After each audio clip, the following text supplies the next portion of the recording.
and the number of these phrases and collocations and phrasal verbs, they're almost unlimited. Hi there, Steve Kaufman, and today I want to talk about collocations and phrasal verbs. Remember, if you enjoy these videos, please subscribe, click on the bell for notifications, and if you follow me on a podcast service, please leave a comment.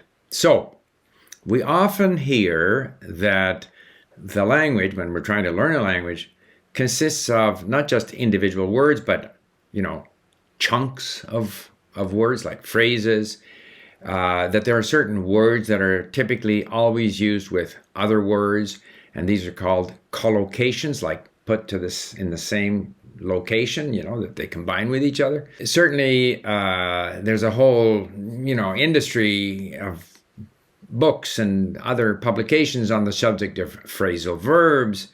In English, we get sick, get on the bus, get with it, get going, all kind, take a hike. There's all kinds of phrases that go with certain verbs, and these are now called phrasal verbs. So we have these terms, collocations, phrasal verbs. This is not unique to English. Although reading some of these textbooks, you would think that it's something unique to English, that you have expressions, phrases where certain words will naturally be combined with other words, but this happens elsewhere. I'm certainly seeing it in Persian, and I think it happens in all languages. There's this thing about words. It's not only which words like to be friends with, collocate with, hang around with. There's also an issue of order, like in terms of adjectives. It's amazing. If I'm going to say, there is a new red expensive car, I'm going to say it in that order, and I can almost anticipate, like I'll just say it. It's not an expensive new red car. It might be, but typically there's a certain order, and so the native speaker is going to get it right most of the time. But it's not important. You can jumble the order. It's not so important. What is, though, interesting in all of that is that these are habits in the language. Habits that we acquire.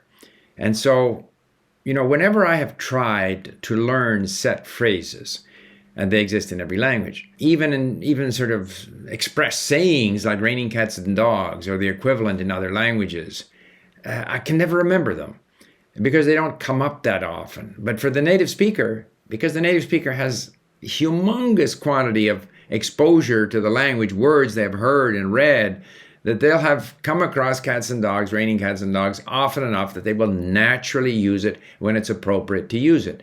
The person who buys a book full of English expressions, even if they can remember them, they probably won't use them correctly. And so collocations, it's fine to have that as a term, but there are certain expressions. And I was just thinking about this. For example, in English, we say, as far as I know. As far as I know. It doesn't make sense. Why? As near as I know, as far as I know. That expression could have been as near as I know, because we can say, as near as I can tell, as far as I can tell, as far as I know. These are just expressions that we kind of get used to using. And it's interesting, the equivalents in other languages use a different imagery. In Japanese, 私がしてる限り, like within the limits of what I know, してる限り, or pour autant que je sache, again with the subjunctive, or somewhat similar in Russian, насколько я знаю. What else have we got? 叫我所知道的. In Chinese, again, it's different. And the problem is that if any speakers of those languages try to translate from those expressions into English, the resulting expression will sound funny. As much as I know. No, we say as far as I know. We don't say as much as I know, or as many as I know from Russian, as I know from Chinese, or within the limits that I know from Japanese. We just don't say that. How do you get, and the number of these phrases and collocations and phrasal verbs, they're almost unlimited. So that, first of all, the idea that you could buy a dictionary of these and somehow learn them and sprinkle your language with these, I think is a little bit unrealistic. If you already know them, if you have already come across them in different contexts, and you then find a book which is full of these, and especially if it's, in the same language, so that you're kind of exposing yourself to the language and reading up on useful expressions and staying in the language when you are already at a fairly advanced level, I can see that as being a useful exercise. However, I think the only way, and this is a familiar theme with me, the only way that you can become confident in using these is if you have had enough exposure to the language. This, by the way, also applies to slang. It applies to swear words, which to my mind are taboo until you are comfortable enough in the language that you can use them naturally and correctly. It applies to, for example, in Chinese, they have these chengyu, which are these sort of very literate sounding four-character expressions that usually have a reference to something in Chinese history or Chinese literature, and if you use them, you sound very erudite.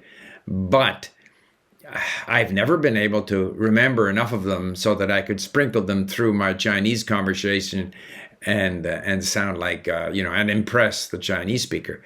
So I think this whole idea that you can sort of zero in on phrasal verbs or collocations and thereby enrich your language, I think this might be possible when you are already fairly advanced in the language and you're doing it out of interest and for fun and with the realization that you won't remember much. You won't remember many of these expressions, but it's fun kind of reviewing them.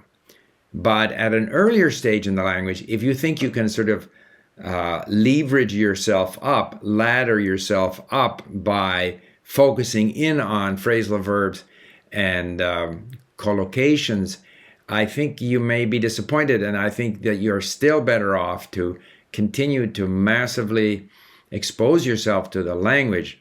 And you'd be surprised at how often these expressions that are almost limitless show up in all the things that you're reading and listening. And so your brain will naturally get used to the fact that certain words are used with certain other words. So that's my take on collocations and phrasal verbs. I hope you found that useful. Thank you. Bye for now.